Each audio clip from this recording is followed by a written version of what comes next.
Welcome back. As always, please continue the conversation down in the comments. If you agree with any of these points, disagree, if you have any other point of view, please let me know in the comments. Let's have an actual conversation down there about this topic or any of the future topics. Like the next video, talking about the different enemies in the game. If you have any different ideas, any cool ideas, anything from the trailer you saw, like, hey, that'd be pretty neat, let me know down in the comments. I will definitely be sure to include it in my next video. Or if you have any comments about the channel in general, because I'm always looking for improvement, and any improvements you guys have for me to make, I'll try to make them. Finally, be sure to check out my other channel, YC Games. It's the one with the orange logo. Just me and my friends. A lot more, montages of funny moments over there. So if you're into that, especially Rainbow Six Siege, there's a lot of that. So go check that out. And without further ado, let's get right into this video. So we've been given a good chunk of information about how the story is gonna kind of go for Borderlands 3, and I'm a little disappointed about that. I kind of mentioned in my last video how I think they're almost revealing too much, and there's really, obviously there's going to be different surprises and stuff for plot-wise, but I don't know, I feel like they're revealing too much, especially as far as the story is concerned. So I'm going to kind of more fill in the gaps that we don't quite know yet, at least what I think is going to go. So again, as all these videos, it's all my opinion based off of the information we have and a lot of the rumors that we've been given. So yeah, this is all just speculation for the most part. So if you have any other opinions, that's why I encourage you to please share down in the comments, because obviously I'm wrong a lot of the times. So if you guys have any other ideas of how this could go down, let me know, and let's have a conversation about how these, because again, most of it's speculation. So let's just get right into this. Now, I don't think we've been given an exact time, but I do think they mentioned there's going to be a gap between what happens in Borderlands 2 and the events of Borderlands 3. That's what this section's about, is what happens before we actually play Borderlands 3. Like everything that happened up to the events of that game.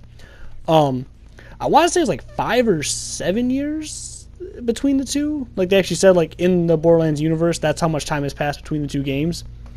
Which makes sense, because that was about how much, I think, 7 years? It's been 7 years since Borderlands 2 came out. So it makes sense that they would kind of go along like that same amount of time. So a lot can happen in those, let's just say 7 years, because that's how much time came out between Borderlands 2 and Borderlands 3. So let's just say it's a 7-year gap. A lot can happen in that amount of time, and I have some theories about what did happen. So if we're going to start right off the bat from where the pre-sequel actually ended, where that one Guardian's like, hey, don't kill Athena, we need all the Vault Hunters we can get. Something big's coming. So they're like, oh crap, something big's coming. My guess is that's when they decided to build a ship. They decided to attempt to turn Sanctuary into a ship. The Guardian used the Iridium technology, and they used the siren abilities of Maya and Lilith, because those are the two sirens we had at the time, to try to get turn Sanctuary into a spaceship. I think that's going to fail. Obviously, because why would we have Sanctuary 3 if Sanctuary 1 succeeded? So, turning the Sanctuary, the city, into a spaceship, I believe is going to fail. And that's where we're going to lose a lot of the Vault Hunters that weren't present in the trailers and aren't going to be present in the game. Because the only actual returning Vault Hunters that I've noticed in the trailers would be Mordecai, Brick, Lilith, Maya, and Zero. Yeah, I think that's all. So they're all going to be in the game, at least to some degree. So they lived at least until the game starts. But everyone else is surprisingly absent. Now, I hope it's going to be more surprise reveals later. Hey, this is what, let's say, I guess Gage's been doing. Hey, this is what, Axton, God, why can I not remember Axton's name? I completely blanked out there for a second. So that's what I want, them to be more revealed. But it would make sense that some of them could die between the two events. Maybe it's just some excuse to get them out of the script and kind of ignore their existence altogether, or some kind of emotional baggage. I don't know. But I think some of these characters are going to die that we haven't seen yet, are going to die before the events actually take place.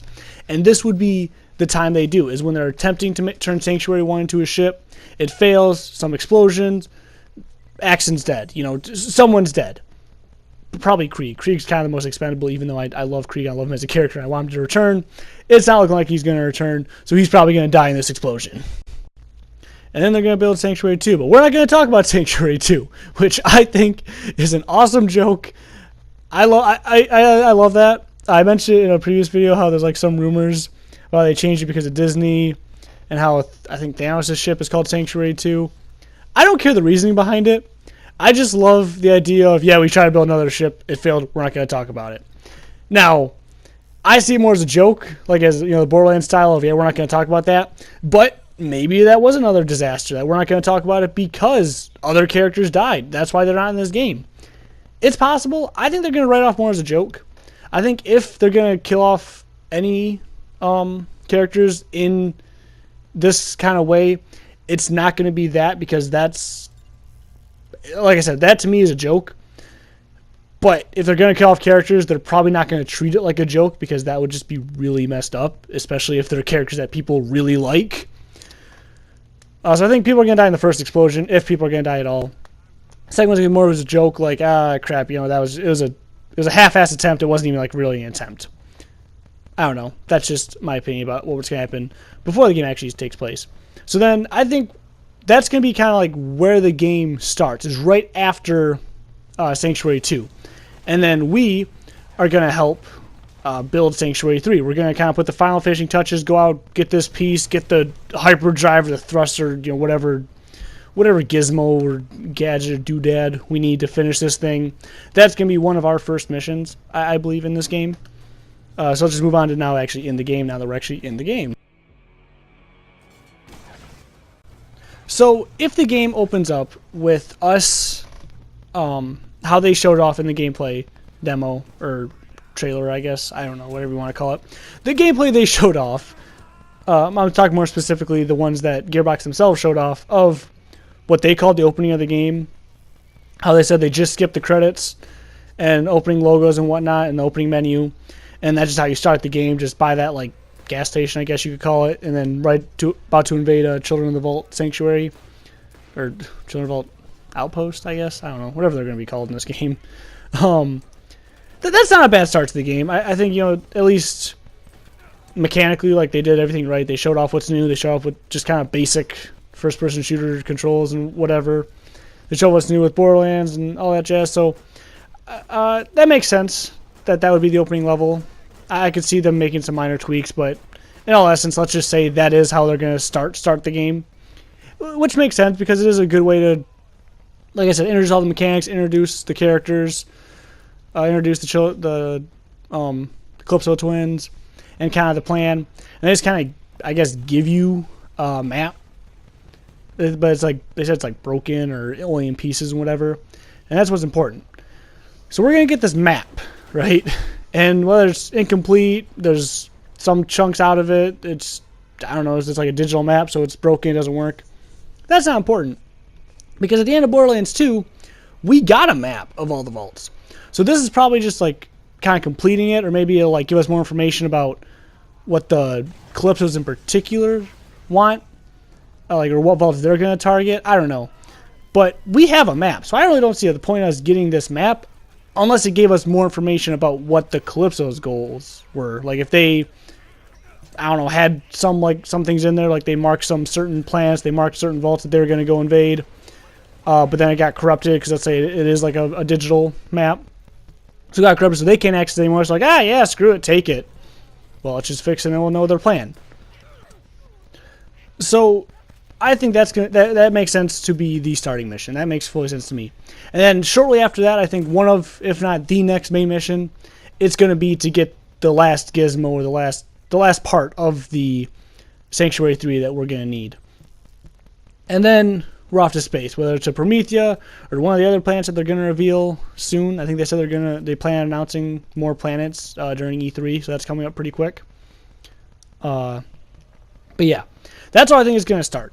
Is that mission perfectly makes sense. That could be the starting mission. All right. Beyond that, then we're going to get the last part, or even the last couple pieces to Sanctuary 3, and then we're blasting off, exploring planets, and this is where the actual like plot gets in.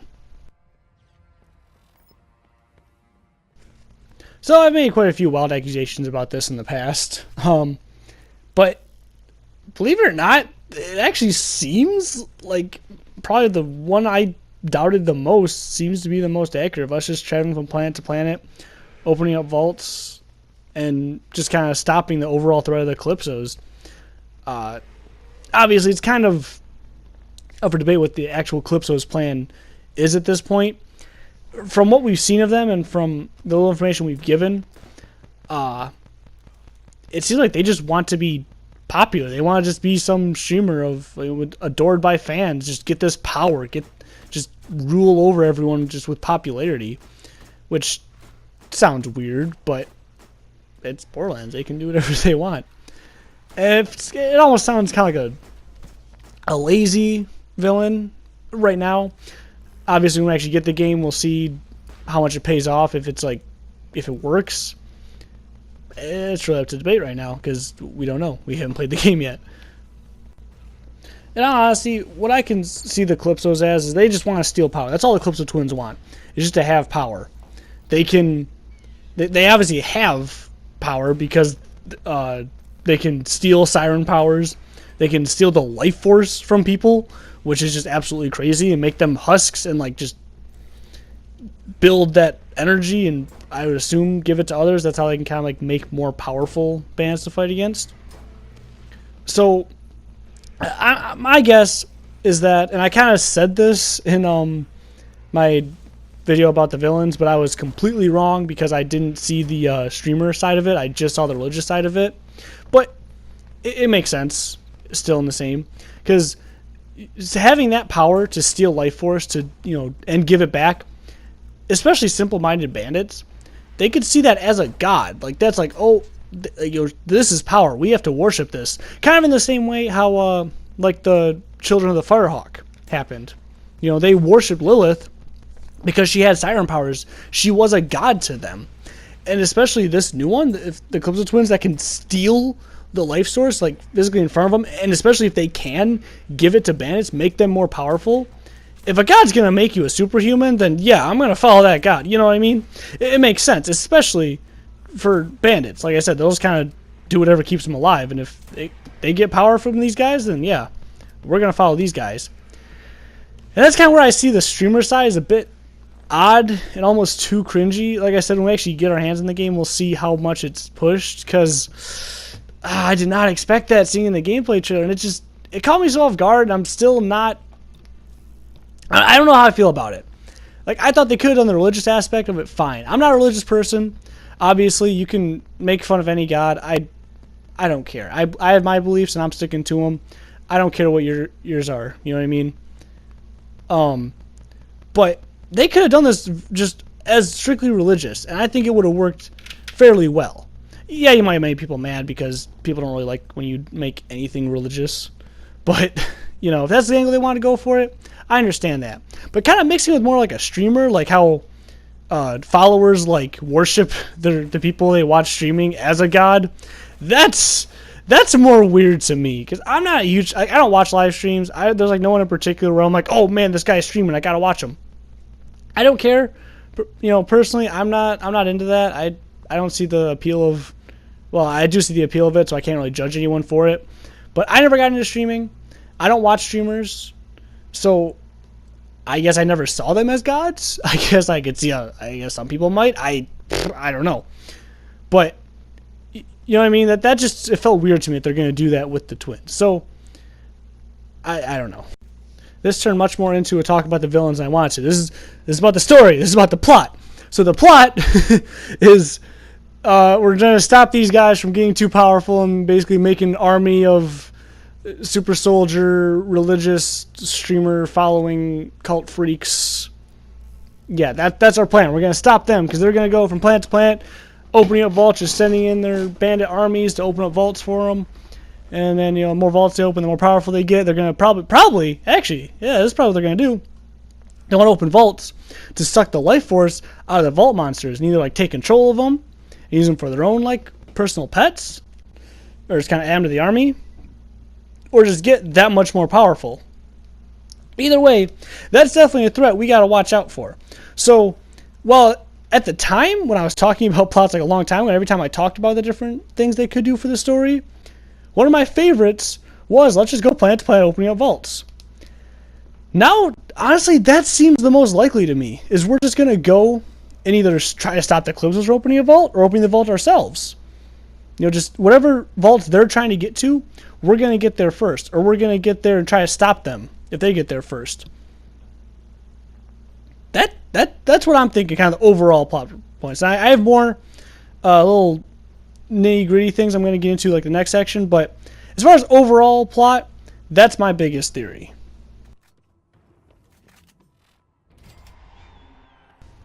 So I think another important step after we get the ship made, we got the map.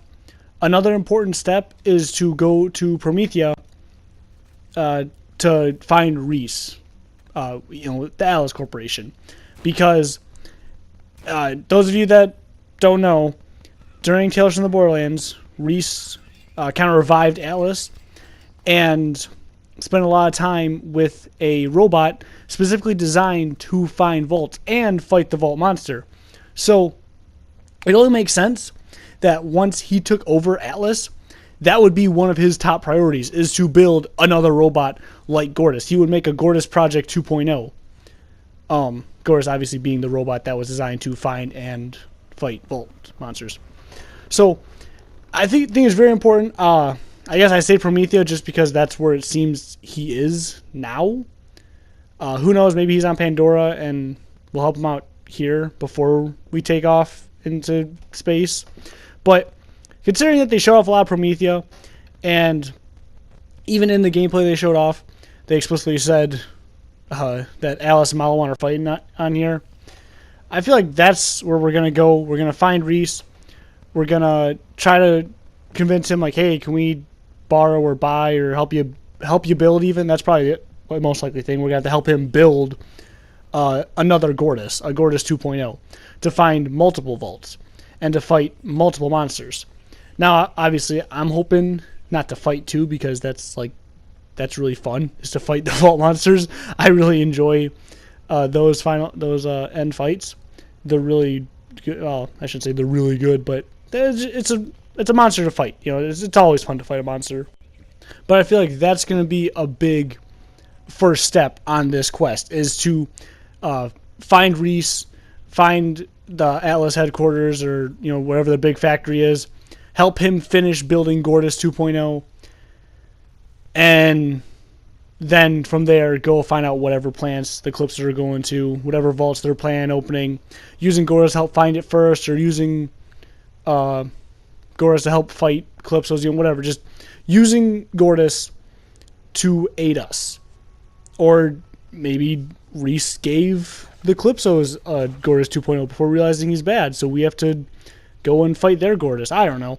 Just, I feel like Reese is going to have a big part in this story, which makes it all the more sad that Troy Baker isn't playing him, because, I mean, I don't know. I don't know how he sounds, but I enjoy Reese as a character. I really like him, and I think his voice was very much what he should sound like, so changing it at all, even a little bit, will just feel wrong. But I felt the same way about Claptrap, but things don't always work out, and we're not going to get into that right now. So I just feel like Reese is going to be a big part of this story. But he's probably not going to be like directly involved, but I feel like he's going to be a big part in kicking it off and getting us Gortys and getting us a means to find the vaults and even open them. And from then on, he's just going to be a good ally, giving us guns, giving us resources, giving us maybe like a better Gortys later on in the game that maybe that one can fight. Maybe the first one just finds it, the second one can fight. I don't know. Just some ideas thrown out there. Obviously, we'll see when the game comes out. Another point, another more specific point in the plot that I think is going to happen at some point is we're going to try to find a way to stop their powers, like to give Lilith her siren powers back, to find a way that we're going to stop them being the Calypso twins, or more specifically the girl one, from being able to take life and gain power from it. Maybe not give it back, I don't know, but I just feel like that's going to be a major plot, especially getting Lilith her powers back, possibly Maya too, possibly the Apprentice. We don't know what all she's going to take during the course of this game. We know at some point Lilith's going to lose her siren abilities, because we saw it in the trailer, in the first trailer, believe it or not, which still shocks me to this day that they They had the balls to show that. And that, again, doubling back on the marketing thing is kind of what worries me about the future, is that they're going to reveal too many twists and turns, and nothing's going to be a surprise anymore. But that's something else. But I feel like we are going to find a way, probably fairly early, because like I said, if they have the balls to show that off, it's probably not going to be that much of a crutch. It's crutch. Crutch is the right word. I feel like that's not going to stop us too much, simply because, like I said, they showed it off way too early in their marketing. And the fact they would just show off something that feels like it should be that huge makes me think it's really not that huge of a deal. Or the fact that we still have 3.5 sirens, or we have 3.5 sirens total. Maybe they just had to take away one, so we weren't super powerful. But I feel like we are going to give Lilith her powers back, either really early and it's not going to be that big of a deal, or that's going to be kind of like the last hoorah thing. We're going to be like, yeah, Lilith's got our powers back. Now we're coming to fuck your shit up. I'm sorry. That was that was terrible. But you know what I mean? Lilith, because she's such a powerful siren. She now essentially is the most powerful siren because she's the most experienced. Yeah, she's been in the games the longest. She's the leader of the Crimson Raiders. So taking away her siren powers, it either is going to be resolved early and it's not going to be a big deal, or it's going to be a thing present throughout the whole game, and right at the end we're going to get them back and she's going to kick some ass. I'm going to end this one here. I know it's kind of broad and I just got specifics just with a couple little things.